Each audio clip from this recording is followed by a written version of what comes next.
Good afternoon, everybody, and welcome to a special Marvel movie talk. We are here to talk today about one of our favorite topics, Deadpool, but specifically Deadpool's Affirmations. Feel yourself to heal yourself. This is by our friend Rob Kutner, who we've actually had on the show before, and we'll talk to him in a moment.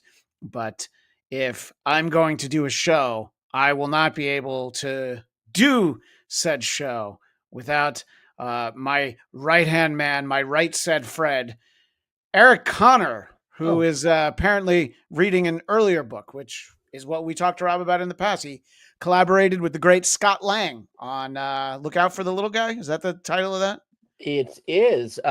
Look out for the little guy with an exclamation point. So you have to say it like with a little more excitement. But yes, this was his previous Marvel collaboration with the one and only Scott Lang. So very excited to see him again. My buddy Daniel Drew is excited because it has been a long time. No Marvel movie talk. We'll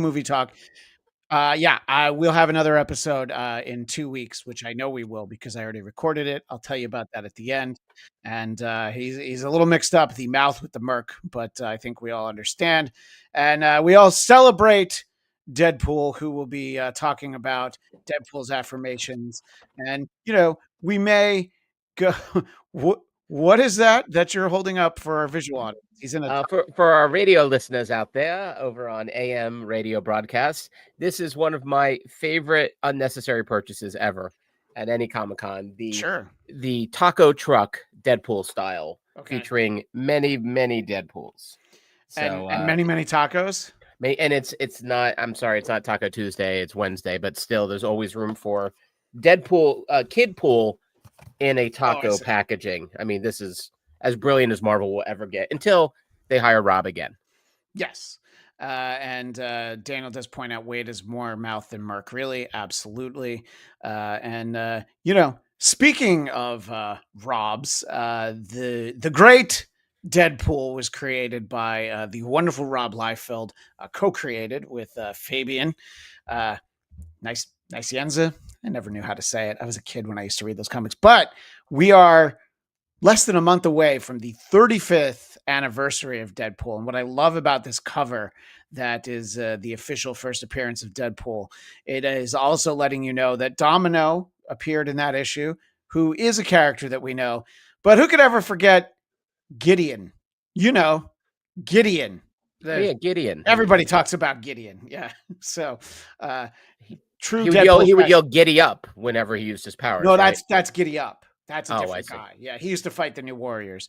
But the Rob that we're going to talk to is our friend Rob Kutner, who is indeed responsible for Deadpool's affirmations. And as it says on the back, live like you can't die. I can't, but you definitely will. Rob, thank you for being here again. It's great to be back, and I'm glad to be here where I'm allowed to talk about something under my own name, under the code of secrecy from last time. Yeah, no, the Look Out for the Little Guy was a book that you collaborated on with Scott Lang. It was written by Scott Lang, where he thanks me in the acknowledgments as being his writing coach, which makes me technically MCU. So I could get canon any moment. It could be snapped. So yeah, you might actually be in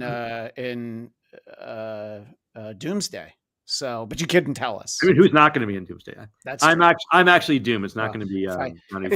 If I had to guess who's not going to be in Doomsday, it's Finn Jones as Iron Fist. If I just had to pick something that won't be in Doomsday, I'd love to be wrong though.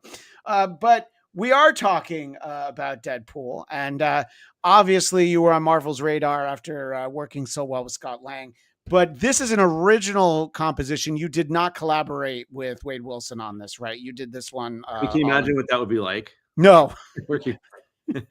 No, I think it would be bloody, and I think there would be other fluids as well. But I'm glad blood would be the least of the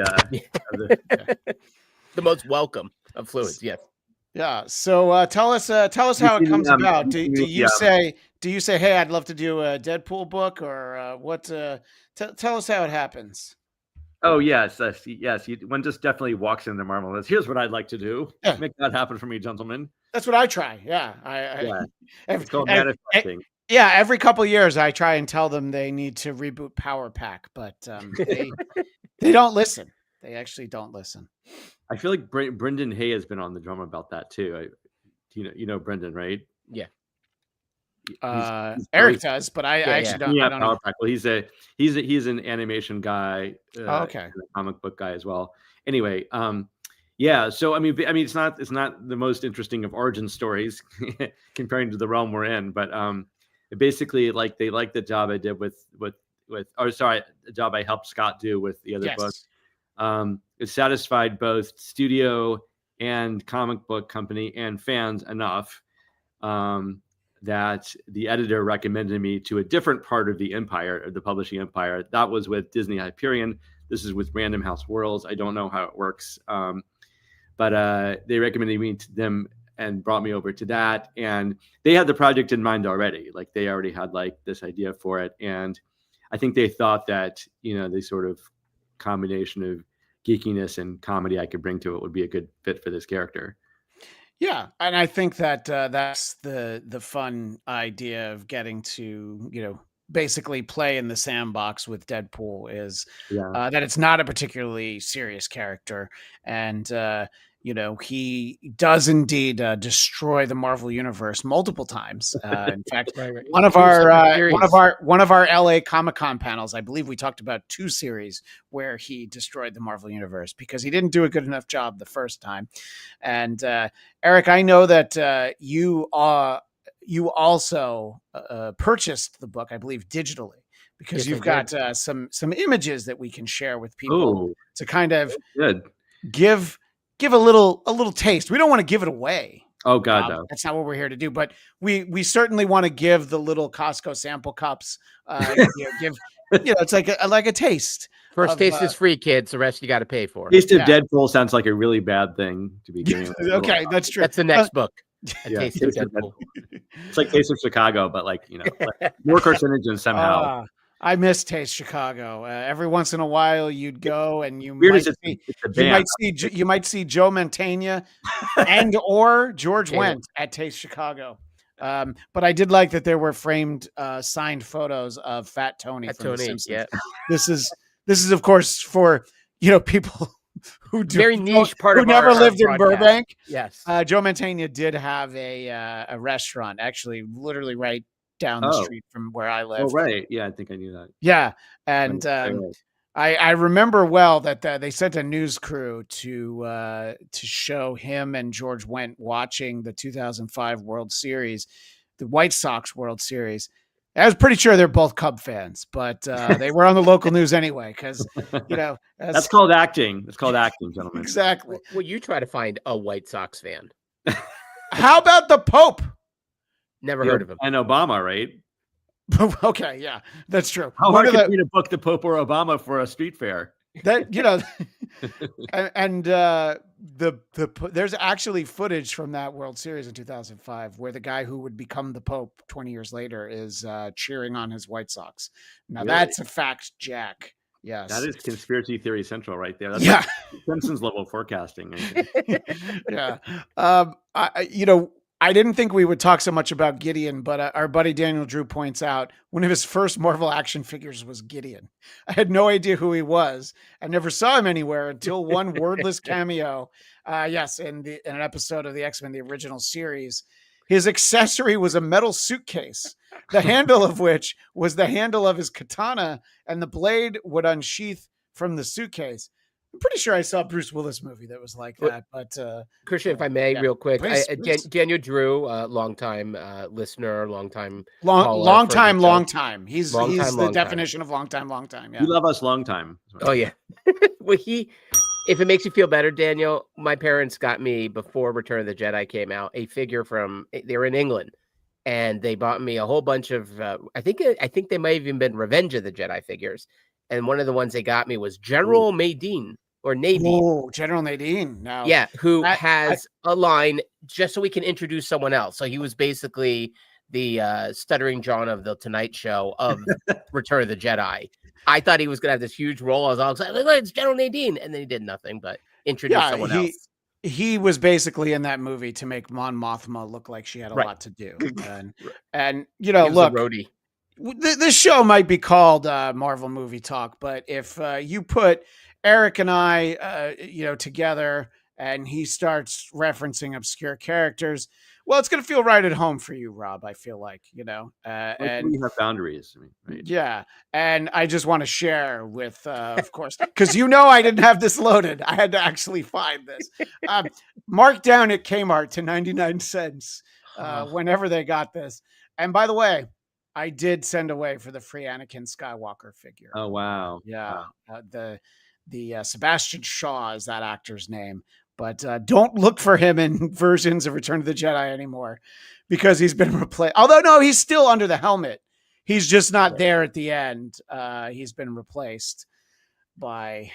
I love how that's like a built-in spoiler right there, right? For in its way. They ruined the whole franchise with that one sticker. Right. It really was about the merchandise. I guess Lucas is right. Yeah, which... I mean, I don't want to shortchange Hayden Christensen. I almost called him someone else. Who would? Yeah. But that Toys That Made Us on Netflix, the episode about Star Wars is amazing. And I was just thinking about that one and the whole Boba Fett thing, which I remember from, I think a bit older than you guys. And I was actually the right age for that stuff and like sending away for like the IOU or whatever it was. Right? Oh yeah. Yeah. So like for Christmas, 1977, they're like, we want people to buy Star Wars toys. Only we haven't made any. So you can buy a box that has a piece of paper in it that says, "Oh, you'll get Star Wars toys by Valentine's Day." And I remember that was the Boba Fett was like the most like the crazy must-have one, just because we knew one day he would be in a boring series where he's the mayor who wants to do good. Yeah, but before that, he was in the Star Wars Holiday Special. So so the TV series is actually not the low point of his career. Being in the same special with Art Carney and B. Arthur. Why did any of us get married? The special that starts off with 10 minutes of untranslated Wookiee. Yeah. Which, they could actually, at this point, they could probably translate. People would know it. There's fans, right? Duolingo, I think, has Wookiee probably at this point. Yes. You might write that book, Rob, so you better be ready. There is the Disneyland now has like Life Day merch every year, which of course is a holiday from there. But we're getting pretty close to Life Day because that special, I believe, aired before Thanksgiving in 1978. Anyway, we'll move on from Star Wars toys in 1 second. The point I wanted to make was that their deal with Kenner Toys was as long as Kenner put out a few items every year, it would preserve their licensing agreement. Right. And then right around 1996, they were like, we've put out enough Star Wars. We're done. So they had to renegotiate their deal for the prequels. And they really had them over the barrel. And they're like, no. Jar Jar is going to be the big thing. That's the play to destroy. Right. That's the one everyone wants to buy so they can destroy it. Actually, it was a good play. Yeah, actually. Yeah. Because when we were a kid, we were horrified if we left our Star Wars figures out in the lawn and they fell victim to the lawnmower. After episode 1, people were intentionally putting Jar Jar boxes throughout there. So before we got into that, we were going to talk about some of the great advice that Wade Wilson shares. Now, was this just advice passed down through the Kutner family from generations that you felt like Wade Wilson would respond to? Or did you have to basically put on a Deadpool mask to think like the Merc with the mouth? Oh, that's a good question. It was a bunch of different things. Like, from my late night backgrounds, I have sort of a natural thing where like jumping into someone's, mind space. That's like, writing for our pal Dennis, and then going from him to Jon Stewart and then to Conan, like, so I have a little piece of me that's like, tries to think like the person automatically.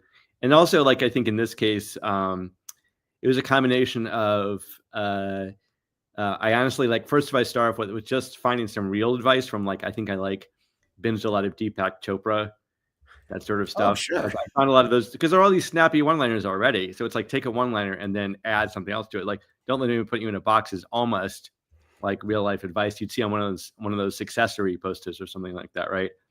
But, So I did that as a starting point, and then the really cool thing I can share is that Marvel gave me a Marvel Unlimited pass for a year, and I got to just sort of dive into that like Scrooge into a room full of gold coins.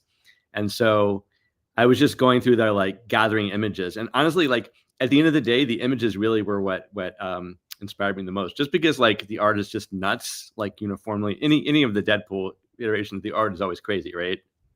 Sure. Like it's almost, some of it's already comedic, right? Some of it's already like putting him in ridiculous situations. So like, I think almost all the art in this is just from the comics. Like it's not something they commissioned for it. Oh, you didn't do anything special just for this? I think book? they might have done like the cover. They may have done a few things that are around it, but like most of the page stuff is from the comics. So like I dove through it, Dave dove through it, and they would just send me a loony picture. I would just be like, what's the good advice to come out of this one? Or like, what's the sort of like positive spin on this? And then it kind of just came together, I think, a little bit after that, like matching that up with sort of the new ageisms and stuff like that. But honestly, I found his art was so inspiring, and just because he's always so happy, even though he's like also kind of depressed and lonely, he still kind of has this like upbeat persona. It just lends itself to it, I think. He's a very complicated character because he is a little down on his luck, but happy-go-lucky, and also happy-go-lucky. That's exactly what it is. That's what. Also a mass murderer. I mean, what do you mean? Those two go together, right? Yeah, if you're good at something, do it a lot. Yeah, that's right. Hey, you know what they say, Eric? If you love what you do, you never work a day in your life. And I don't think Wade Wilson has ever worked a day in his life. Yeah, it's not work if you love it, right? Yeah. Am I allowed to admit I may have one of my friends? I'm going to give a shout out. James Rose having his birthday today. I may have sent him this picture. I hope I didn't break laws.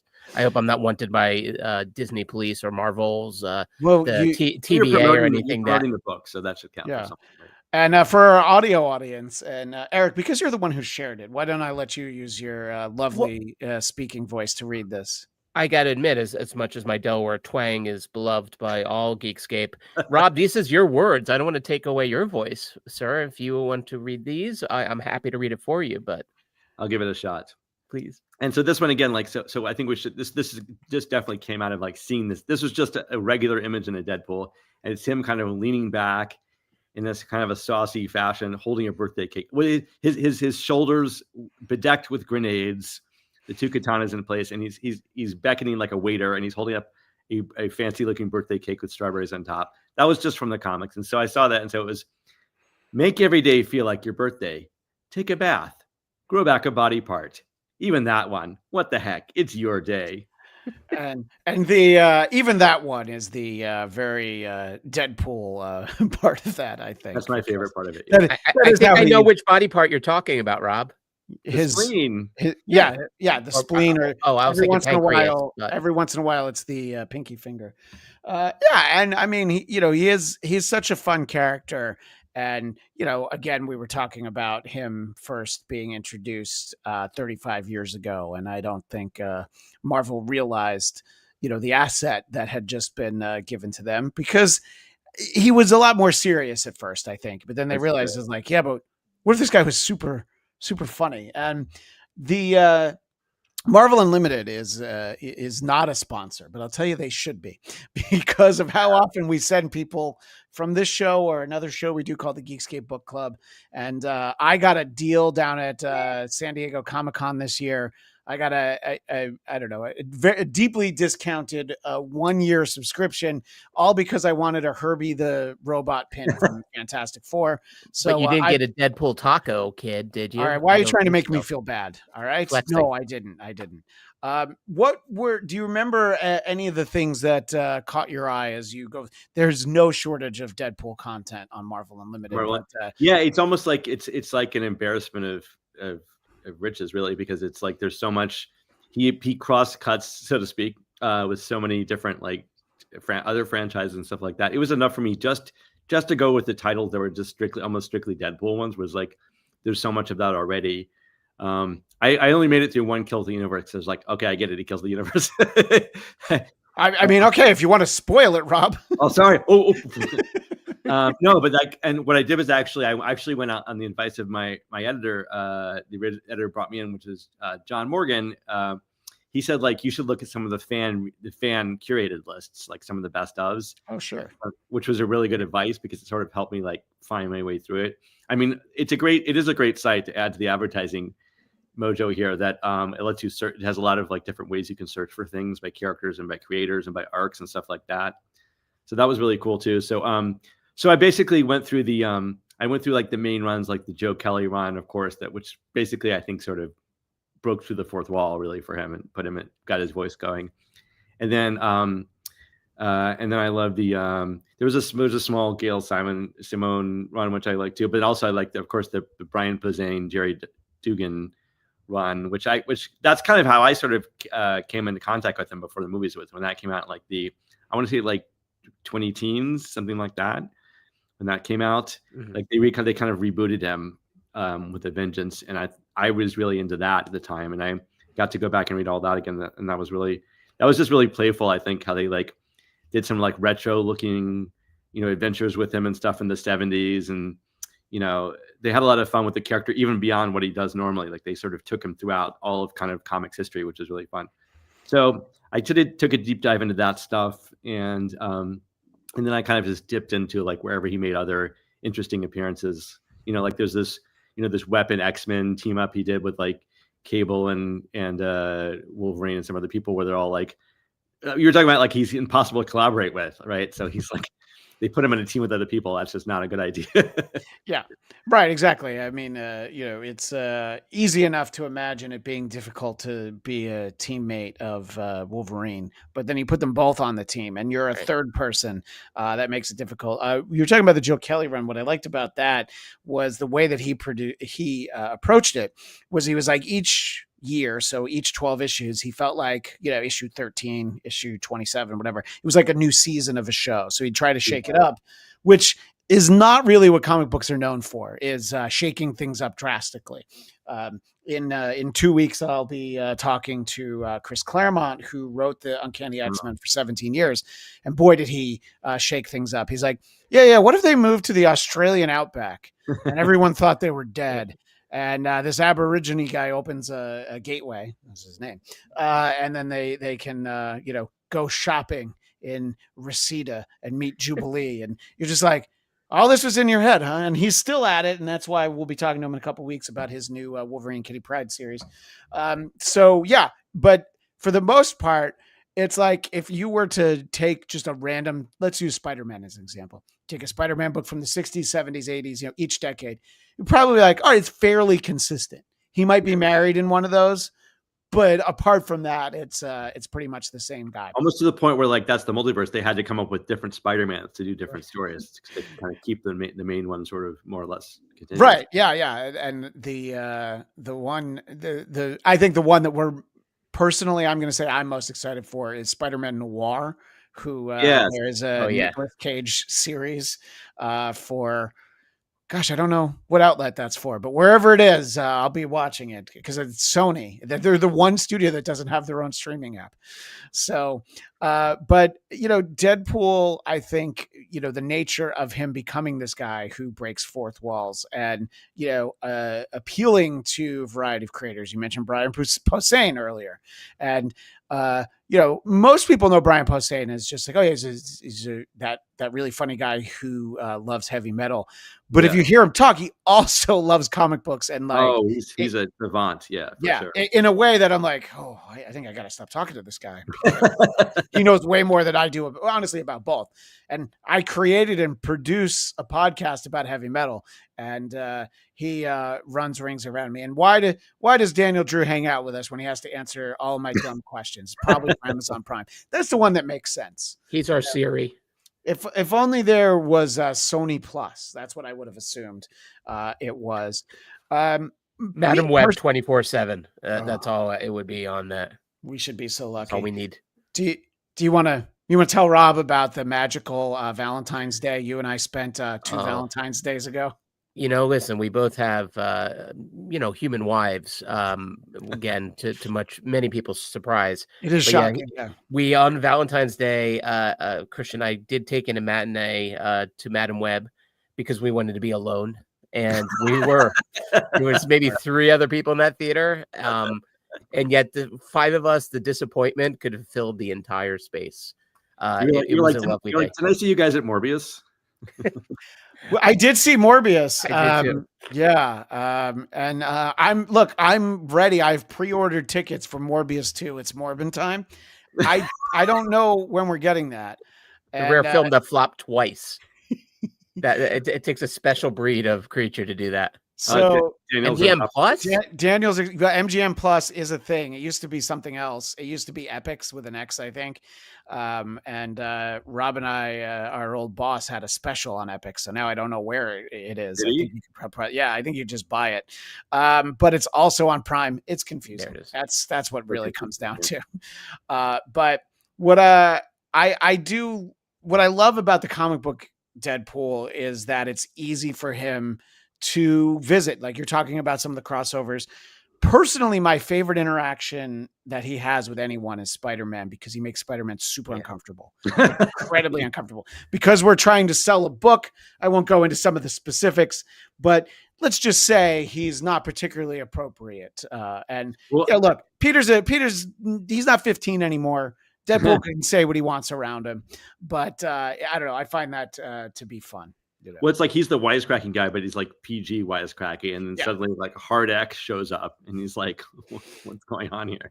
Yeah, right, exactly. This is the that is. But what I like about Deadpool is like I think there's this really recurring joke. I feel like it goes across the runs and it's almost like always open. One of the opening pages is that some completely different things going on, and then suddenly like Deadpool is in frame and nobody knows how he got there. Yeah. And they're like, you, he's like, me, so it's like this whole thing that he just shows up where you least expect him is really kind of built into the whole aesthetic, that he really could just go anywhere and be anywhere, and nobody questions it, or they question it, but they get over it. Yeah, the first time I got to experience that was right around this era that Deadpool first shows up. Is John Byrne did a She-Hulk run that I thought is what the TV series was going to be, just like. Including the Kevin Feige part. Yeah, well, that the last part really was, but it was this great approach where She-Hulk knew she was in a comic book. She would talk to the audience. But the readers, I guess, but also like, when they would cut to another, like, meanwhile, on the other side of town, when they got back, like the person that she was fighting, they were just standing there taking a break for a panel and like, oh, you're back. And then they go back to the fight. I don't know. I mean, so I'm probably, I guess, like 14, 15 at this point. And I don't know, it was just right in my sweet spot. I was watching just enough Monty Python and Kids in the Hall and all that, and I'm like, I like this sensibility getting into my comic books as well. Rob. It reminds me of those. I've always loved those. I think it was the Warner Brothers cartoons where one of the creatures is chasing the other, and then they punch their time clock at the end of the day and go off and have like a beer or whatever just together. Like I always love that. Yeah, it's the sheepdog and the wolf. Yes. Yeah. And then it's it's punch of time. So Mr. Hollywood is in the chat. That's Hollywood himself, Mr. Hollywood himself. That Rob, that may or may not be my son or a bot playing the role of my son. You're implying your son is not a bot, which would be quite revolutionary. I'm just not really sure anymore whatsoever about my sons. They're both teenage boys, so they're both Messieurs Hollywood, plural. Yeah, and it's interesting because he's posing a question about who'd win in a fight against Deadpool, and it's all like what suits the story. Like Deadpool could win a fight against Spider-Man or Wolverine, but usually the story calls for them to stop fighting. That's to look at another genre entirely. There's a movie that they called Batman vs Superman, except they only fight for 8 minutes out of the 2 hour and 40-minute runtime. So it's not really. It's more like Batman helps Superman is really what that is. Batman and Superman's moms are friends. Their mom, right? Exactly. They spend a lot of time in the Mormon genealogical archives looking at their mom's names and stuff for 45 minutes. So Eric, you shared a few images that, again, we're giving out the samples, the taste. Right. Listen, you cheapskates, you're getting this show for free. Go buy this book. It's on Kindle. It's on paper if you're still into paper. You have so many options. I did Kindle mostly for time, but well, actually, with that too, I was wondering, because one thing that's so great about these affirmations, besides reminding me how to love and live again. Seeing seeing Deadpool deboned, for instance, is the image that Christian just brought up, which I think was brilliant. I was curious, so we all grew up on Deep Thoughts by Jack Handey. Yes. And it's like right here behind me. I could I was wondering, and you mentioned already how Deepak Chopra, who also I believe didn't ever talk about pegging, as far as what I've read. Maybe I haven't read his. You haven't read as much as I have. I think is what that comes. That's true. Even Dr. Seuss would get a little kinky with some of his writing. I was wondering, did you look at those when you were trying to figure out how to take the wit and wisdom of Wade Wilson and play it to the masses? Well, I absolutely worship Jack Handey, and I probably have a lot of those memorized. And I was just part of my journey as a parent was just waiting for my boy to be old enough where I could share that book with them. That was really that was kind of what it was all about in the end. I do think those are so brilliant, but they're also kind of they're so constructed as jokes. They're just perfect jokes the way he writes that. They don't really start from a real place. It's not a criticism at all. It's just a different style. Look at this. If trees could scream, I mean, how is that a thing? What? I mean, I could have told you this one, recited it chapter and verse, but it's designed to be a joke that just sort of fools you a little bit, I think, and misdirects you in the middle of it, I think. Yeah. So I will say it was probably in my head, in the sense that just, the joke writing where it starts off in a misdirecty place and it goes to somewhere really crazy really quickly, in just 16 words or something like that. I think that I probably imbibed that on some level, but I would never try to sort of knock off what he does, because there's no one who does it like he does. No, absolutely. Sorry, Christian. I just feel like it's very complimentary to say, because I actually hadn't thought about it, but Eric sent that to me, and I do want to share my favorite, of course, which I remember. Right. From this is one of the iconic jokes I feel of my comic sensibility. To me, clowns aren't funny. In fact, they're kind of scary. I've wondered where this started, and I think it goes back to the time I went to the circus and a clown killed my dad. So, yes, for people that don't know Deep Thoughts, which has, let's just say it's aged better than Sniglets, which I liked I loved in an earlier era. The Rich Not Hulk necessarily the news. Yes, that was. I think we were the three people who watched it every week. So, the three of us. Rob, promotion for your book has so far included images of the General Nadine action figure, references to Sniglets, and I'm not sure what else, but we'll see if we can somehow to as an homage to our former boss Dennis Miller, if we can work Pink Lady and Jeff into this before the show is over. I think we'll have it'll be a mission accomplished. So I guess the promotional thing I can say on my behalf is that they are looking at this as a gift book. Yes, which is with the Christmas season almost upon us, it's stocking sized. Yeah, that's good too. But this could work for either one. That could go either way. Yeah. Yes, thank you, Eric. And as I mentioned, Life Day is next week, so you might want to order this. You might want to order this quickly, because here's the thing about Life Day. You never know what to get someone for Life Day. Yeah, it creeps up every year, right. And honestly, Life Day's gotten a little too commercial for me. I agree. The stores start decorating for it in August, and I'm like, it's not about faith anymore at all. It's right. Right. Fox News is doing all the segments about the war on Life Day. I know it's. What do you mean? What do you mean? Happy holidays. O'Reilly's still talking about it. O'Reilly's still over there on News Nation. You look like you have some show and tell you want to hold up, Eric. I'm just reminding us. Oh, come on! Enough already. I don't have it.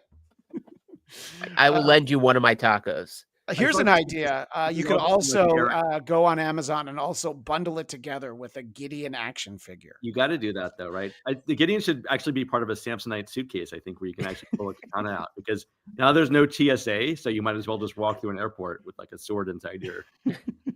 I don't think it needs to be inside anymore. Yeah, you should have it, right? Exactly. On your back. Right.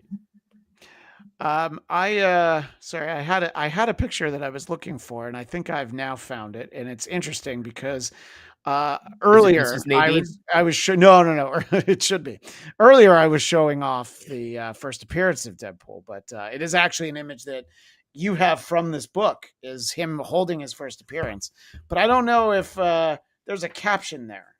No, that was added in like in the production stage where they were just sort of, filling out the whole book and they just wanted some extra. I guess because it's sort of like, I don't know if you can really say something about it because it's so meta and it's so kind of like, even too fourth-wally for Deadpool. But I believe this is from the upcoming Deadpool the musical. Yes, image right here. Yeah. So, which, look, Rob, somebody has to write Deadpool the musical. So that would kill, I think, so to speak. It really would. You got to start with like him doing like Angel of the Morning, right? It's like the whole opening number is all in slow mo while someone else is getting killed. Yeah. Peg to the melody of Beth by Kiss, Christian's favorite band. Yes, and then Bazane would show up for it, right? There's a hole in my heart. Yeah, there is a hole in my heart. So honestly, like, there are so many gift giving occasions that Deadpool's Affirmations is great for. If somehow you forget the hole in my heart, that's going to be great for Valentine's Day. But listen, if you're with somebody, get it for them now, and odds are pretty good you'll be broken up in the new year. So then get it for somebody else. It wasn't meant to be for Valentine's Day. Yeah. If they don't appreciate Deadpool's, right? When you break up, you take that book back, you give it to the next one. Everybody wins. It's like I think it's Say Anything. He gives the test of like, he opens her car and he sees if she reaches over to unlock his door, which is a concept lost on most generations because usually if you unlock a car, all the doors are unlocked now. But anyway, the point is, this is for the 2025 version of testing someone.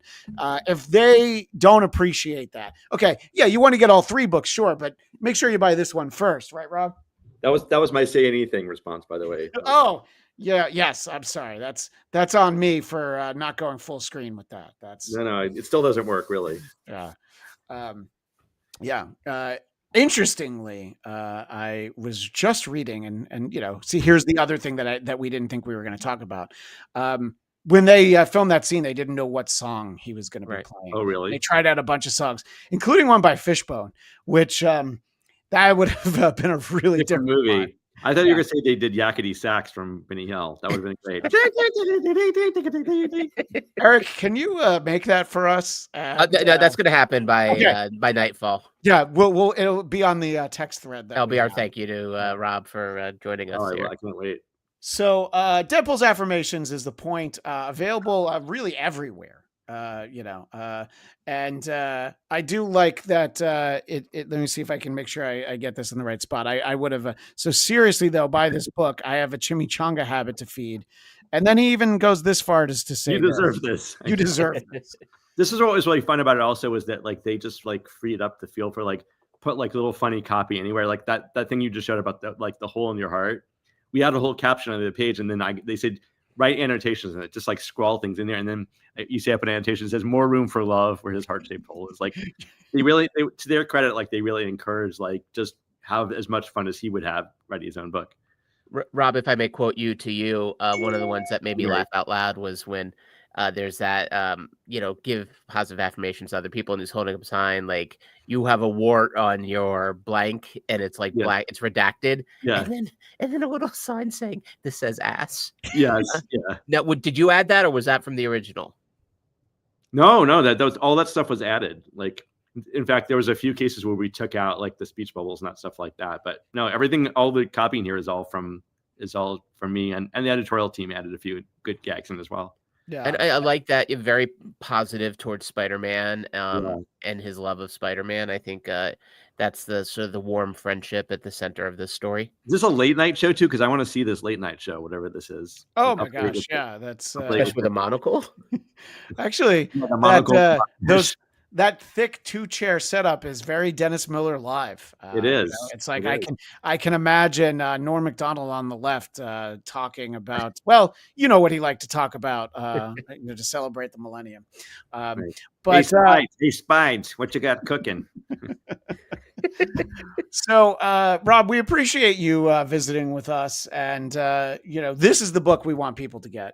and people can find out more about your other work that Eric was holding up earlier, the Jews, and you were kind enough to speak at my son's school about snot goblins. Yes. So we appreciate that, and that's I think that the appreciation for that really just ages like a fine wine. My son's 10 now, so the boogers have not stopped being funny, is my point. Yes, there's some constant in the universe, speed of light and boogers, I think. And before too long, he'll be moving along to Deadpool's. They grow up so fast. We'll start him with Scott Lang. If you want to teach him about culture, the Jews, and then this is the gateway to this. No, you got to do it backwards because you got to buy this one right now. That's right. Well, you buy it right now, you cheap. I already have. You love your kids? No, I don't need. I don't need to buy it. I have. You have a copy for you. Buy it for your son. What's the matter? Okay. Yes. I like where this is going. I love where this is going. I have a daughter too. My wife lives here. I'm gonna need 3 more copies. At least. But Rob, anything else that people should know? Where to look for you, or anything else you have coming up that you're allowed to talk about, Marvel or otherwise? Nothing I'm allowed to, but if you go to, surprisingly enough, go to robkutner.com. That's where I put like the latest things that I'm working on or that are coming out soon. So, well, we appreciate that. And, look, Disney. Oh, I do have something to drop. I have something to drop. So, I'm part of this other podcast called The Novelizers, which I talked about last time, but where we take like iconic movies that were not based on a book, and we have them like retold by comedy writers and then read as a podcast by like funny actors. So we're doing The Dark Knight. Should be coming out in like probably a week or so. And I have the opening chapter, which is read by Lewis Black, who does the opening chapter of The Dark Knight and sings a little Sondheim during it as well. So that's all I'm going to tease about that. But if you ever wanted to see like someone rage about like the opening of the original Christopher Nolan Dark Knight by Lewis Black, and then we have a bunch of other like funny writers and like really famous people doing it. So I'm excited about that, and I think your comic book fandom will enjoy it as well. Oh no, absolutely. Oh, sorry, it's DC. Oh shit, we've been shut down. That's all right. We already talked about Batman vs Superman, so it's all right. And look, Marvel obviously is a part of Disney. Star Wars is also a part of Disney. If you want to pitch something, there's a character General Nadine almost has a blank canvas. Matthew Modine is General. No, it doesn't work. General Modine. General Modine, right? Well, Rob, thank you for visiting with us again. We really do appreciate it. Often a pleasure. And we'll talk to you soon. Great. Thanks. Great talking to you guys. Talk to you soon. Thanks again. Be good, Rob. Thanks. So always fun to talk to Rob. Thank God he's got. Oh wait, no, that's a terrible thing. No, that's only what we do when David Brody pops off screen. That's when we say, well, really on screen. No, that's fair. No one really hides the stain in most of your shows. But this is what we really want people to check out. Deadpool Affirmations for our what I was gonna talk to you about. I wanted to talk about this.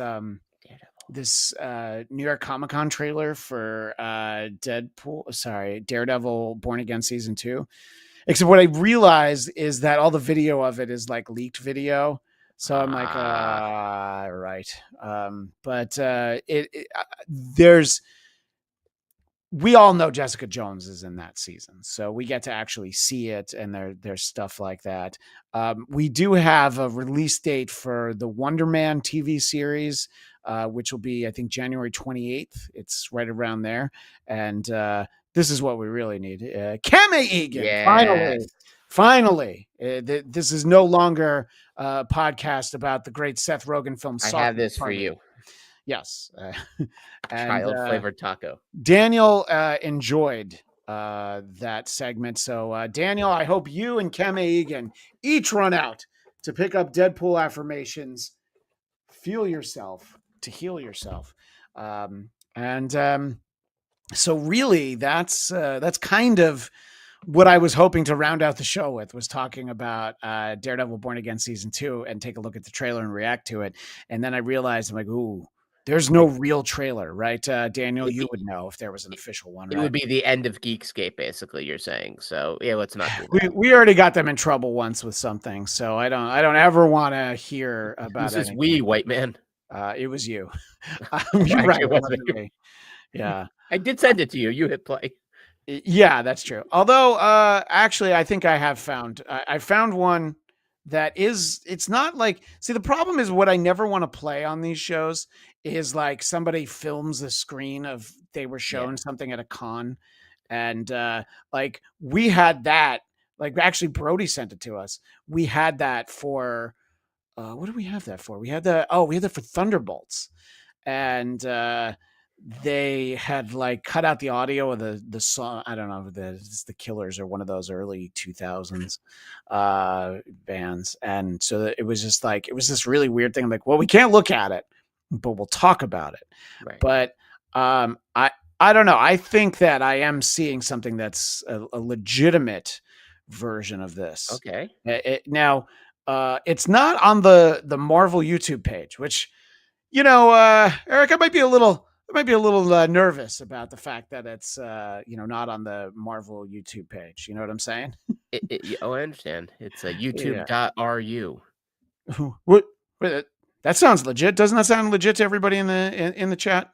Sure. You just have to give the last 4 digits and then the first 5 digits of your social security number, and you're fine.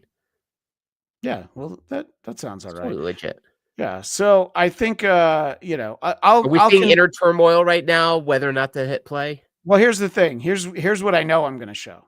Yes. I'm going to show the trailer I'm going to show the Wonder Man trailer, because that is on the Marvel page. So we're going to take a look at that.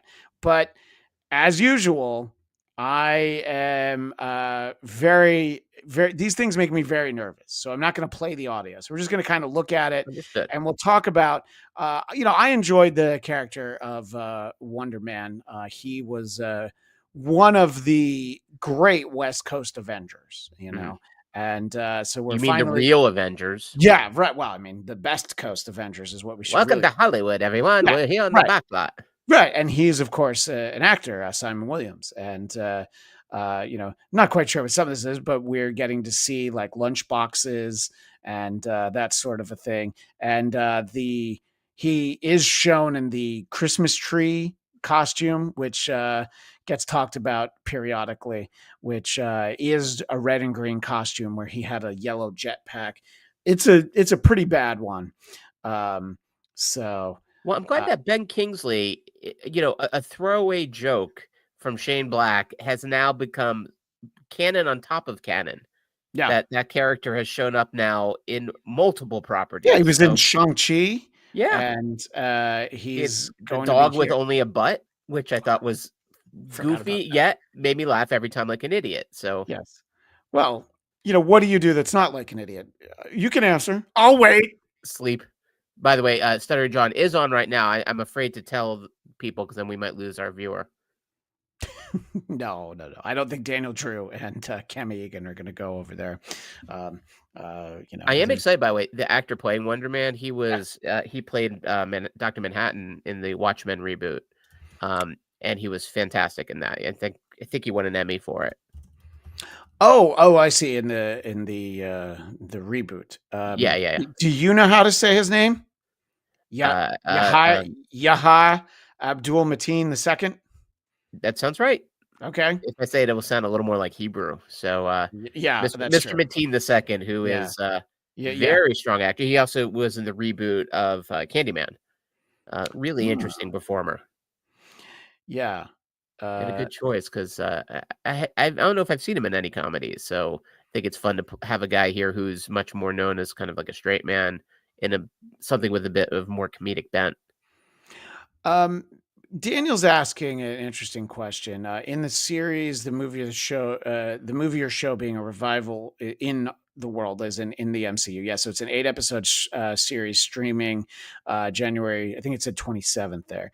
So we may see an original Wonder Man during it. Some of the clips are of the way that we envision Wonder Man from the comic books. So yeah, I think it'll be interesting to see sort of what it is. It's like how in the MCU, Scott Lang, who wrote a great book, by the way, Scott Lang is Ant-Man, but Hank Pym had been Ant-Man, and we are introduced to him sort of secondary.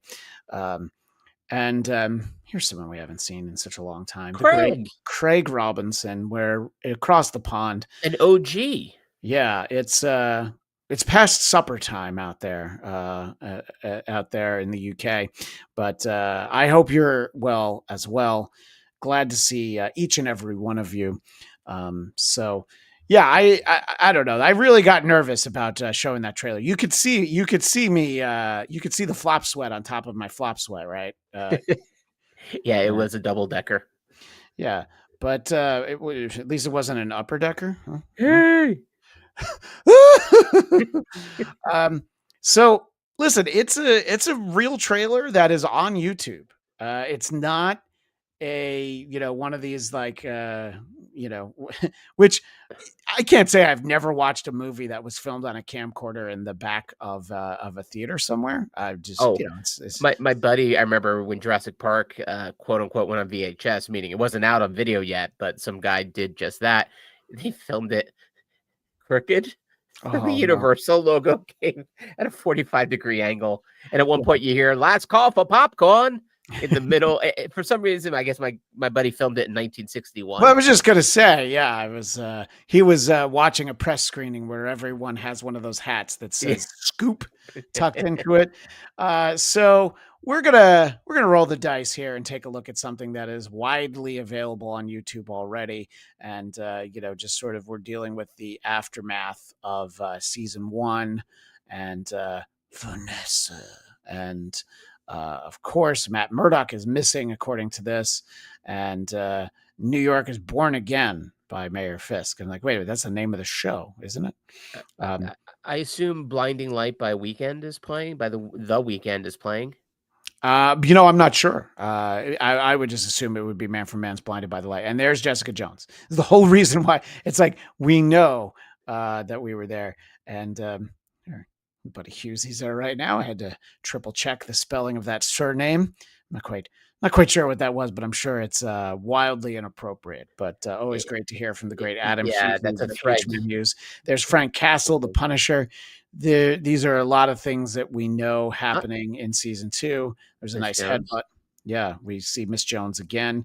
No Finn Jones. Did he just shoot someone in the face point blank? Was it Marvin from Pulp Fiction? I didn't. It's going to look like him now. Yeah, and so this is what I think the H man is asking: is it called Daredevil Born Again? It should be. And yes, Daniel Drew noticed it's a lot of walking. Yeah, it is a very like Aaron Sorkin presents version of Deadpool. One take episodes. Yeah. So I, for one, am looking forward to that. Obviously we're doing the show a little sporadically right now because the Marvel content has been somewhat sporadic, but I wanted to make sure we got some fun shows in before the end of the year. So last week I recorded one of my patented brief conversations with writer Chris Claremont. And it was brief because this one was only 2 hours and 3 minutes. So you asked one question?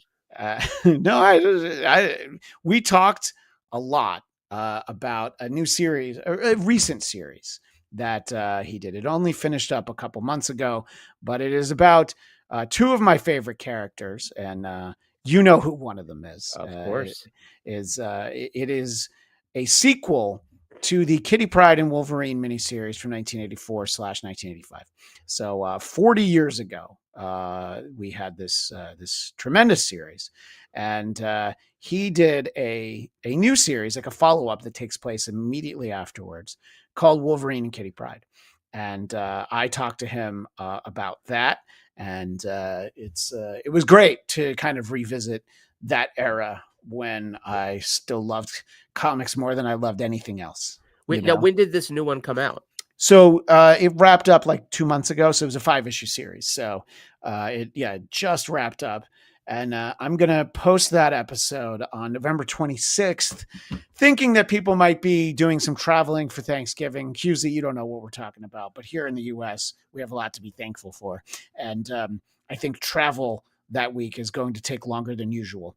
So I thought an overly long episode of this show might be a fun way for people to visit with that. And Husey says, I heard that the original title for Wolverine Origins was Wolverine Shitty Time. I think that's what the reviews of it said. But Daredevil, that's a title in Ireland, actually. Yeah. Yeah, and Daniel, you're right. They had some fun variant covers for those issues. And as I speak with Mr. Claremont, I'm showing him variants that he'd never seen before. So that's fun to check out the YouTube version of that. Again, it'll be available Wednesday, the 26th, and we will see. Do I want to know what you sent me in the private chat? Ordinarily, I wouldn't ask that. No, it's a link to. But I'll wait. It'll be part of my plug at the end. I'll wait. Okay. I'll wait. But you're going to need me to show it, though, is what? No. Don't worry about showing. It's. I'll just say it now. So for those who just to jump back to Daredevil for 1 second, and you're thinking, oh wait, but I don't remember the original run of Daredevil, and I need to look at only me without Christian wearing red glasses. That's although fair. I didn't put on the Daredevil skull cap that left me blind in 1.5 of my eyes. To this day, by the way. To this day. Yeah. I still can't feel anything above my neck or below my knees. So everything you need to know before starting Daredevil Born Again was a video I did, currently rocking out with, wait for it, 1.9 thousand viewers. So you could bring it up to 2,000 if you watch it 100 times. Yeah. See, look at that. Look how close it is. It's getting there. I got one comment. The person said, well, he called me a J bastard. But aside from that, I think it went over nicely. Oh, but you're not from Jersey. That doesn't even make sense. I don't know why they would say that. Yeah. So that is something that you can check out. And you're pausing on that image of me. No, I actually didn't pause it.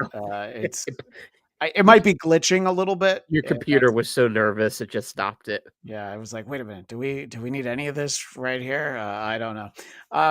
And Eric doesn't even necessarily know this, but we will also have we will be a part of the Geekscape holiday live stream on Friday, December 5th. Life Day? And well, you can still celebrate Life Day at that point. Okay, great. But Life Day comes up sooner than that.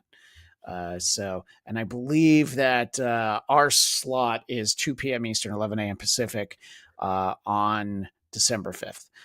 So we'll be a part of that. And we will really be, we'll really be hitting the ground running in 2026 because like Wonder Man's going to basically go right into Daredevil Born Again, which is, I believe. And again, Husey mentioned that Colin Farrell's performance in Daredevil was the worst thing to happen to Ireland since English people were invented by the devil. Again, that's Adam Husey, the H-Man Hughes. In the Irish cut of Daredevil, he's just really drunk. I'm going to argue every cut of him, and for that decade, he was really drunk. Yes, that's absolutely an accurate portrayal. But anyway, it was so much fun to talk to our buddy Rob Kutner about Deadpool Affirmations, Feel Yourself to Heal Yourself. And please, it makes a great gift for any gift-giving opportunity. And as it says there, you deserve this. Seriously, though, buy this book. Wade has a chimichanga habit to feed. So you can find me on Twitter and Instagram at ChristianDMZ, my personal podcast, the Blattcast, BLADTCAST, where you see a lot of the same people as you see on this show. And of course, Who Are These Broadcasters? Tuesdays, 2 p.m. Eastern, 11 a.m. Pacific on the Who Are These Podcasts YouTube channel. Only occasionally presented in portrait form. Usually it is landscape. But 2351, beautiful Panavision. That's why pencils have erasers. Eric, where can people find you? Go find me, hunt me down, Count Eric Conner, ERICCONNER, over on the X, over on the Insta, and over on Geekscape. My wife and I did a wonderful takedown of Brewster's Millions, and I'm currently editing my takedown of Fletch, which will be available in this calendar year. So yeah, let me know when you get to Fletch Lives. Oh, I do talk about Fletch Lives a little bit. Okay. Yeah, they climbed up a very big mountain and fell off it 1 second later. It's do you talk about the John Hamm Fletch as well? A little bit, which I enjoyed. I thought it was, yeah, for what the expectation was, I got some good laughs They out nailed of it. that. And Daniel, you've got a deal. Remind me to show you my Magic the Gathering deck box that I got on Etsy for all my Marvel and Spider-Man cards. I absolutely want to see that. You send me some images. That's so we'll hot. share that on a future show. But the future shows will be in the future, where we will spend the rest of our lives. The future, Conan? Yes, all the way in the year 2000. But that is all the time we have for now.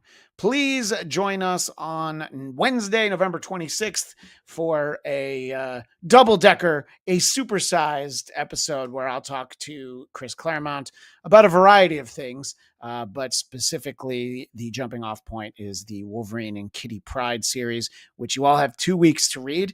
I strongly recommend it because it has my two favorite X-Men, Kitty Pryde and Wolverine. But that is all the time we have for now. So we'll see you then, and we'll be part of the holiday live stream on December 5th. But until then, as the great Stan Lee would say, Excelsior!